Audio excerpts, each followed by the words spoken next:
అందరికీ నమస్కారం. పొల్యూషన్ కాకుండా ఉండాలి, ఎన్విరాన్మెంట్ బాగా ఉండాలి. ఎన్విరాన్మెంట్ బాగున్నప్పుడే మనం కూడా ఆరోగ్యంగా ఉంటాము. కాబట్టి ఒక ఎన్విరాన్మెంట్ మినిస్టర్గా నేను ఒకటే మీకు సందేశం ఇవ్వాలనుకుంటా ఉన్నాను.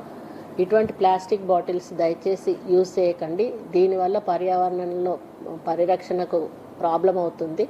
మనం ఆరోగ్యంగా ఉండాలి, మన పిల్లల ఆరోగ్యంగా ఉండాలి, మన భవిత ఆరోగ్యంగా ఉండాలి అంటే తప్పనిసరిగా ప్లాస్టిక్ను నిర్మూలించాల్సిన బాధ్యత మనందరి మీద ఉంది. ప్రజలు ఇలాంటి సింగిల్ యూజ్ ప్లాస్టిక్ను వాడకుండా పర్యావరణ పరిరక్షణ కోసం మీరందరూ కూడా సహకరించాలని కోరు. కాబట్టి దయచేసి ఎవరు కూడా ప్లాస్టిక్ బాటిల్స్ యూజ్ చేయకండి. ఇలాంటి గాజు బాటిల్స్ తీసుకోండి. అవసరమైతే గాజు గ్లాసులలో ఇలా పోసుకోండి.